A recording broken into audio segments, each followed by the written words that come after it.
Yeah, let's go. Hey guys, and welcome back to another week of Cyber Unfiltered. I hit the button quick, and you may or may not be ready, but let's go. I'm never ready. I'm not And even. I'm not even in the same city, same state. I'm at a secret location. Let's go. yeah, Well, you're more secret, than huh? one time zone away right now, aren't you? That's No, early just where one. you are. Just one. Yeah, that's fine. Just Yes, one? just, Okay. just one. Well, I don't know where Yeah. you are, secret and all. Dealing with hotel Wi-Fi though, so never Doing know with what's gonna happen. hotel Wi-Fi. It's still cold wherever you are, I'm sure, because most of the country is cold right now. Anyway, Yeah. last week was crazy. You know, I drive home and I was trying to text you guys. I pull in the house and I go, texts aren't going through. What's going on? Thought it was my phone, and Sean says no, Verizon's down. Yeah, Um, and then so you saw what caused it, right? no, It's just a failed software update. So can we can we normalize not doing software updates that can affect your entire communications across the United States in the middle of the afternoon or in the morning?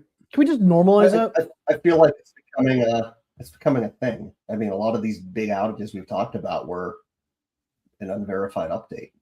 I mean, Well, like Azure's went a down, lot. but I understand Microsoft sometimes because they're trying to minimize impact, so they do it late Eastern time, which actually affects less people. Unfortunately, Yeah. from the world perspective, unfortunately, if you're on the West Coast, you get kind of hosed on that. But like this was down. What time did this start? This started in the morning, right? no, it was like 1:30, 2 o'clock when Okay, I noticed it, till 10 p.m. It was like something like 10 p.m. before it got back up ish. and and apparently it was intermittent because like two phones in my house, one worked, one didn't. Same Verizon account, Yeah. basically same generation phones. Probably ordered the phones at the same time too. But And someone Man, connect if you're rebooted for a little while and then fall off again. It was a really weird day. I I really enjoyed the conspiracy theories that came out on Facebook for that. Oh, Woo! dude, that was frustrating. I it's was it's like the man, British are coming. Our texts won't work. What? dude.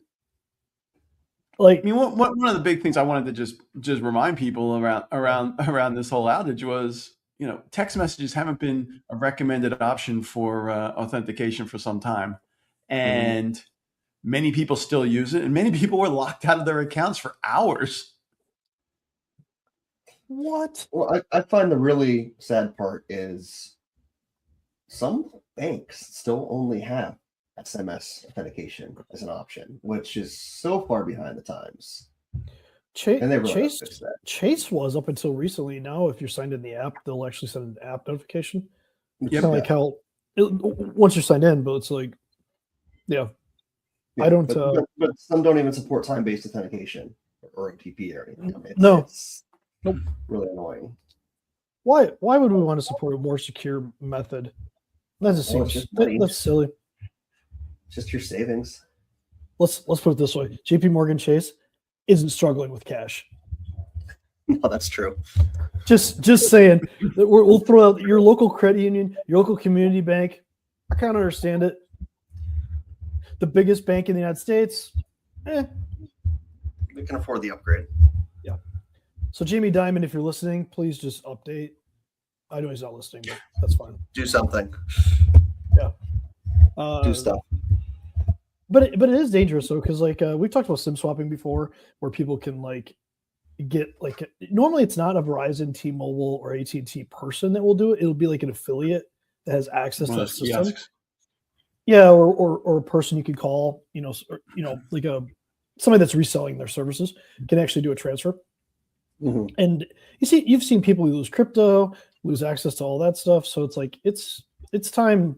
Well, spend time, but like realistically, if that's the only authentication you can use for something, then you're kind of you're kind of screwed on it. Like okay, use it, but otherwise, come on, let's graduate here. Well, and can we talk about how easy it is to really take over a number these days, though? Because everybody wants it to be easy to be like, oh, I don't like Verizon. I'm going to go over to Mint Mobile or whatever, walk up to a kiosk. It's really not hard to pretend to be somebody else, show a fake ID, and literally take somebody's Do number. you, do you have a pin put on We're not yours? talking hacking here. We're talking, yes, I put yes. a And I put that's a pin kind of on where I'm mine. going with this. Yeah. Yeah, there are ways you can lock it from moving without other knowledge, and you should really do that. It's kind of like locking your credit. It's kind of annoying, but it's 100% worth it. Mm-hmm. So, which is also locked, by the way. You should do that too. I just want you to Venmo me more money. So can you take some pills or something and like send me some money? Nope. I'm just taking the pain in my very stylish. How is the pain? Is the shoulder pain going down? It's manageable, but it's annoying. Obviously, sleeping's the worst part. Like I can handle the pain, but I haven't had a good night's sleep since I had surgery 2 full weeks ago. So we'll see. Ouch. One day at a time. Anyway, Chris, what else is going on in the world? Yeah, but I can type. Man, you're lucky it's your left arm too. Like I'm left-handed. I actually tore my labrum in my left arm. That sucked. That sucked. So, all right. I want to give a shout out to Kaiwan Group, and if I screwed that up, I'm sorry. In South Korea, they win the award for the week. They are a leader in education, hospitality, and travel. But they accomplished something kind of amazing. They had 800 servers. 600 of them were compromised during a ransomware attack. That's pretty impressive. 600 out of 800? 600. Yeah. That's a passing grade. They had the same password on each one, probably. That's a solid C, man. Yeah. So typically, that's cool. We're getting some interesting StreamYard stuff there. Typically, you would separate your internal network, right? Especially when you're dealing with like 3 different verticals: education, hospitality, travel. Apparently, they don't believe in that. So shout out to them, and shout out to they apparently didn't learn anything from Jaguar or Land Rover. But one external port was breached. They didn't say which one it was. And then they just moved laterally without resistance. This is effectively like not having doors and locks in a big building, and people could just walk through your entire building. Like no segmentation. None. Just open. None. Yep. So 9.6 million customer accounts that they know of so far. Yep. Yeah. So they had all these subsidiaries. It's like, come on, man. Like, can we? I like highlighting these because these are important to learn, because it doesn't matter where in the world this happens. The principle that we need to talk about and the things that we need to learn are exactly the same. If you're a conglomerate and you have multiple subsidiaries, they should not be able to talk to one another. And if they do, it should be a narrow scope that's allowed. Not just, hey man, walk into my house and just walk around, or walk into my building and just walk around and do whatever you want without any kind of friction at all. So that's fun. Well, even if it was all one company, true. You know, we've had some standard practices for building out networks and virtualization and things like that from the early 2000s. You know, when we really started virtualizing things, that is not following. So we're talking like 25-year outdated practice here, and there's no reason for it. There's not really an additional cost to have done this right, which is mind blowing. Well, there might have been a cost. Okay, not in the scheme of their budget, though, right? Well, probably not in their budget. No. Yeah. It's almost just an oversight. Yeah. And there's another big one this week that was super interesting to me. There's something called Dark Spectre. Did you guys hear about this? No, we're about to. You're right. You're about to. There you go. They uncovered researchers uncovered this massive, like, multi-year espionage operation, and they called it Dark Spectre. It had infected 8.8 million browsers between Chrome, Edge, and Firefox. And yeah. So they be stealing everything. Let's just put it that way. So if you got hit with it, it was actually pretty interesting. They did command and control. I mean, it was pretty nasty. This is kind of like we're kind of seeing the shift I've talked about this a little bit before, but we've kind of seen the shift where can we attack? If you're an attacker, if you're a hacker, where can we attack? The browser, it used to be email specifically, but you're seeing more and more attacks go towards the browser. Why? There's less security there, right? How many people more there? Yeah, we do more there. There's less security there. Runs all the time. Where do you file your taxes and move money these days? It's kind of scary how much we do in there now. It's really the majority of computing, unless you're just in word processor all day, and even that's online a lot of the time. Well, and in parallel to this one, I have another one. It's called Crash Fix. And this one, have you guys ever used Crash Fix? Is that like my doctor's appointment where I crashed, busted up my shoulder, and I'm getting fixed? Now you get fixed. Sorry. Yeah, that's good. Do you know uBlock Origin? You know, it's an ad blocker that you can load into like Chrome and Edge. Well, somebody created one called Next Shield, and this one's really cool. Again, browser attack. They would inject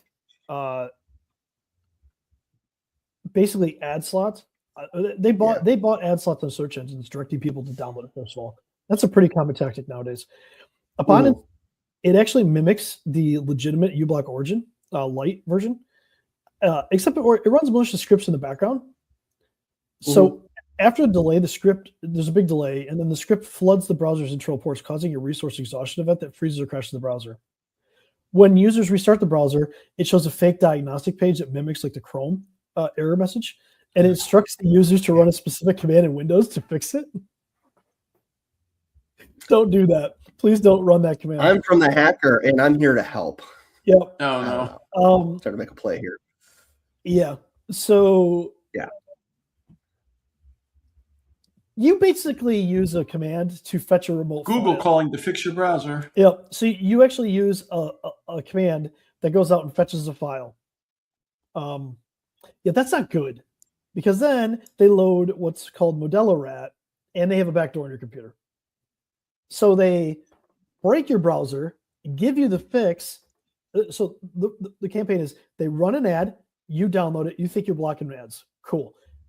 You run it, it waits for like a minute or so like that, crashes your browser, gives you a fake diagnostic page, tells you to run a command. You're actually downloading a rat or a remote access Trojan. And then they have access to your computer. Oops. Clever. Yeah, that's pretty clever. So out of all this, browsers are a big attack surface. We'll probably talk more about that this year in general, just because we're going to see more and more of these attacks. But yeah, be careful what extensions you load in your browser. And also, if you're not managing the browser in your business, you probably should start or think about it. So I got more, but I think we're going to overwhelm. And proceed with caution. I mean, yeah. Proceed with caution too. I mean, there's a few steps in there you described where somebody could have said, should I check with somebody on this? Should I verify something? There's a Mac one. I can't remember which one it is. They're running ads the same way. And it's like free up disk space on your Mac, and it sends you to a saved like ChatGPT. Wait a minute. What? Macs don't get viruses. There can't be viruses on Macs. Well, it's not necessarily a virus. You're actually running a command and downloading. Macs don't get viruses. Everything gets viruses. Yeah, they got a vaccine, right? They're not Windows. No, they got a vaccine. It's called not Windows. No, they run an ad. That's good. They link it to a ChatGPT saved ChatGPT session, and that session actually tells you how to download what commands to run. And basically, you end up downloading, I think, a rat on a Mac, and then it gives them full access. And the whole idea is it wants to like your browser credentials, your crypto, all those logins. So, yeah, good times. Yep. So it doesn't matter if you're on PC, it doesn't matter if you're on Mac. You got to be careful. If something's instructing you to run a command and you have to go to command line to do it, probably need to like double check with someone. Anyway, guys, that's we should probably.